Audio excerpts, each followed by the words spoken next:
Hey guys, it's Heather the Crochet Witch. How are you guys doing? This is gonna be a short video because it's like 5 in the morning. It was very long night at work tonight. But that being said, this is week one's update. Week one? Yes. Week one's update for the movie Marquee challenge that I'm doing with Sandy from Crochet A, Canada. If you have never been to our videos before, to these videos, the basic premise is that Sandy and I are going back and forth, taking turns each month, picking movies and at random. And this month is Sandy's pick, and we're showing you the movie poster, and from the colors of the poster, we're making a project. I am doing blankets for the year because if you've been around my channel, you know, like, I love making blankets. Sandy is doing a bunch of different really cool projects, definitely, if you're not subscribed, head over to her channel. Her links are down below. And subscribe and check out all of her videos, especially the movie Marquee ones.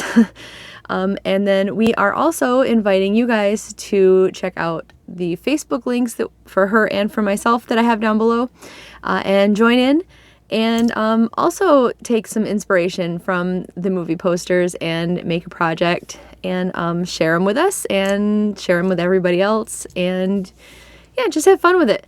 So this month, Sandy's movie is Full Metal Jacket, which I'm going to show you the movie poster right now.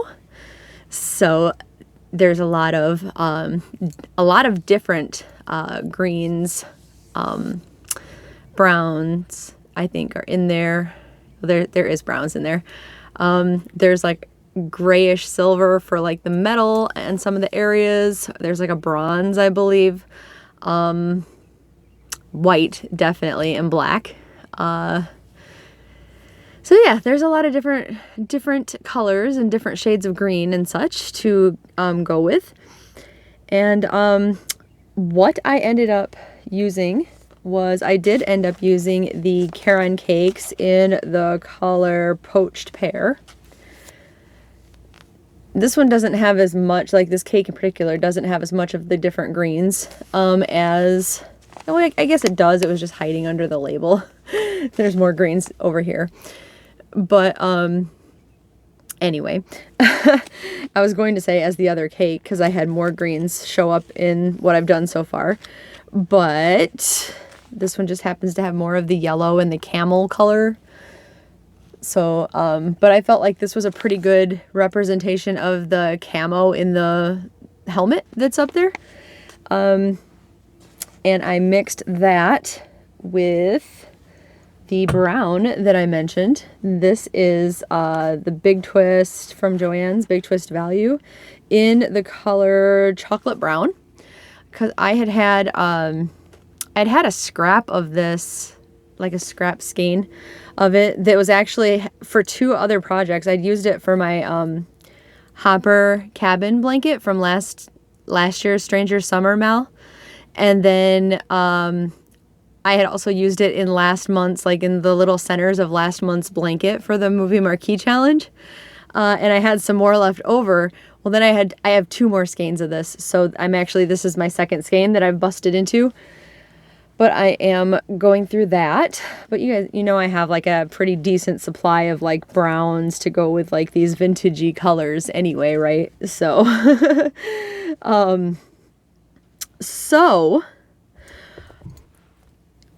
I decided to try to go with something that looked 60s-ish, because I believe it's set in the 60s, 70s, right? I forget when the war was, but that era. I wanted something that kind of looked like it could have came from maybe that era. And I did a bunch of like Googling around, and I found a pattern that used to be on, they said it used to be on the Yarnspiration site for free. And then it has now been taken down. But they had, since they had gotten the PDF for free, whichever site I was on, they had put it up. So I had opened the PDF, and it's a really basic pattern, just so you know. And that's why when I say what I'm about to say, hopefully you're not like, oh, you idiot, because I was, believe me. But I have since closed that, and I don't remember the name of the pattern.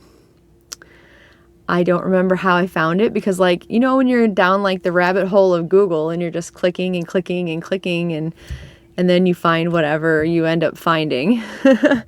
I don't remember the name of the pattern. And I don't know how to get to it, because I was just following Google links. But you'll see, like, it's a lot of single crochets. I'll just say that. You'll probably recognize the pattern.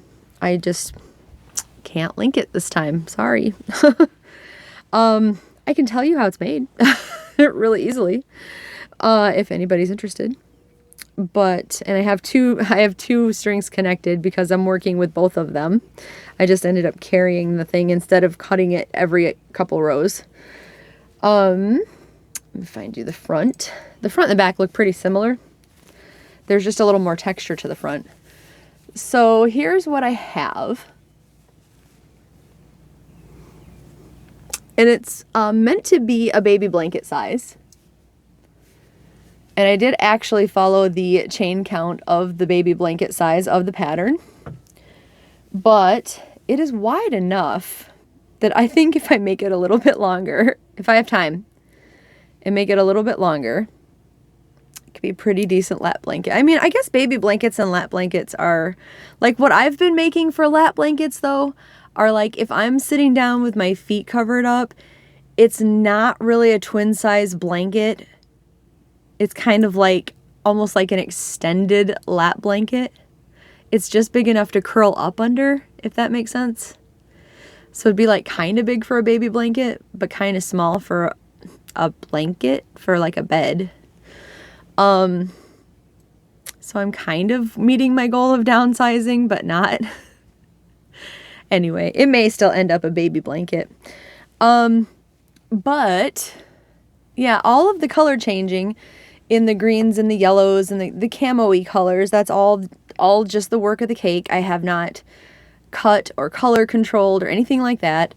And then okay, so basically you I don't know if I can explain it that well just on the fly, I guess, but all of the rows of brown are just the solid rows are they're double crochet, just all the way across. And then underneath the row of double crochet, this is a row of single crochet. And then there is a triple crochet dropped down over the rows of your other color. All of the rows of other color are all single crochet except for the row that is on top of the brown. On top of the brown, you do 9 single crochets and you skip one. Or, like, you would start that way over here. Like, say you do 9 single crochets and skip one. Or to alternate, because see how they obviously don't line up. They're like brickwork where some of them are here and some of them are here, right? If you've done 9 this row, then on this row you do 4 so that it's a half a brick, and on the other side it's a half a brick, right? But that's it to the whole pattern. So after I memorized it, I apparently clicked out of it, and I cannot link you to it because I don't have it anymore. When I have more time, maybe in next week's video, I'll try really hard to go Googling around. Like, I want to say it has the word brick in it. And I feel like Google brought up a Pinterest page, and I followed the Pinterest link. if that helps at all, if you're really, really wanting to find this pattern.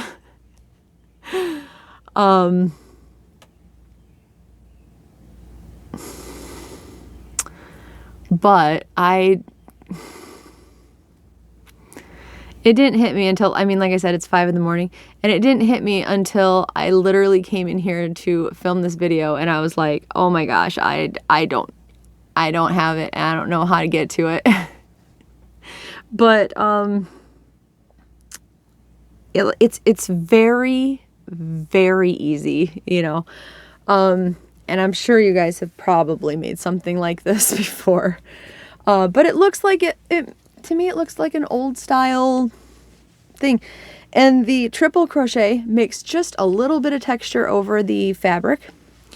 And the back of it looks pretty similar, except where the triple crochet like reaches down, this is pretty flat. I guess if you really try to feel it, you can feel the raise of where the back of the triple crochet went down, but it's pretty flat and flush with the blanket back here. And then, like I said, that's the back of it. Yeah, that's it. The only thing I did, it didn't say in the pattern whether to do it, or like it didn't say whether to cut your end or not cut your end. So if you've noticed, like, I keep flipping it, like this end is clean, like a clean end, and then this end has kind of got like a mixture of the two, almost like sewn together, because whenever I get back to this end, like I'll go down and I'll come back, and when I get to this end, I grab both of them and I chain up, or I make my double crochet, whatever I'm doing in that single crochet and then chain, or double crochet and then chains, with both of them, and then I separate them. Like I'm about to use this color, so probably over explaining it way more than I have to, but then I'll separate the brown loop and the brown, and I'll just start working with this, and after a couple stitches this kind of just falls away, and then I'll work my rows and work it back up, and I'll grab this and I'll move it up the row and then do the same thing, because I'm going to put a border on it, and when I put the border, it's going to hide this anyway, so that way I didn't have to, like, every single time the brown picks up, I won't have to cut it and have an end to sew in, because that's annoying. It's annoying, and like I've already had to sew in the ends where like my scrap brown ended, and I've joined the new ball, the new skein of that. I had a knot in the middle of my Caron cake, so because I don't like to just rely on the knot, especially like maybe if I really pull at it, like really pull at it, and the knot's really solid and it doesn't look messy, then I'll trust it. But I rarely trust a knot that's in there to hold up, even if I like extra pull on it. Like usually I always just trim it and sew it in and like reconnect it. I don't know, just something about that, I don't trust it. So I just end up sewing in a few extra ends, but since I do it as I go for the most part, it's not a big chore to do that kind of stuff, unless I get one of those skeins that has like 50,000 knots in it. But yeah, aside from the fact that I pretty much over-explained everything, that's really all I've got. That's really all there is to the blanket. That's all there is to the blanket. I really like the way it's coming out. I think it looks really, really pretty. I have never done any sort, not that this is really mosaic work of any sort, but I've never done any mosaic work, so like this almost makes me feel like I'm doing some sort of really beginner level mosaic work, just because it has like the drop stitch right there, like the long stitch. But I don't know, it's just really pretty. It makes me feel like this would look really pretty with a lot of different like combinations of colors. Especially if you use any kind of like striping yarn back here, and a solid color. In the pattern, they used like 3 different colors, and they switched every, like this brown was white in the pattern, I think, and that was all white. But then like each row, like this was like pink, this was light pink, and this was lighter pink, and then back to pink. And so it's just like, I mean, yeah, if I wanted the look, I would do it. But like this seems so much easier, and it looks really, really pretty. And it definitely doesn't have a billion ends, and I don't know, it just seems like a really good idea for something like this. But yeah, so that's all I did, and this is like my first project in a while that I don't have to join a bunch of squares. And you know what, you guys?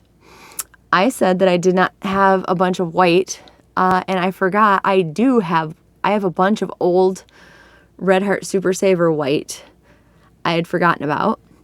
I had bought a long time ago. I forgot because it was in my craft closet that I had way too full of stuff. I have like a Ziploc bag, not a Ziploc bag, but like a zipping bag full of, it's white and like a rainbow, like I think it's called Mexicana of the Red Heart colors. Somebody had started a blanket, and I thought at the time I was going to finish it.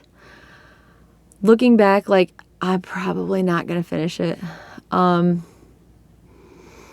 might border what they have as a really small blanket because, like, it's somebody else's work, and, like, I guess it would be nice to complete their project.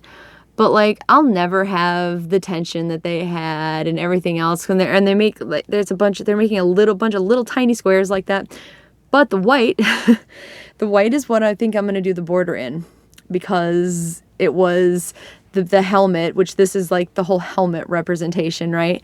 With the big old white background in the movie poster.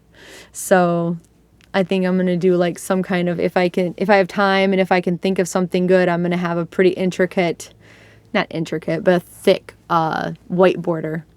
And I actually do have white yarn. So I still don't have to go buy it. Yay! Win. So yeah, that's what I got. I was going to try to make this really short, and then I over-explained everything. Probably because I'm tired.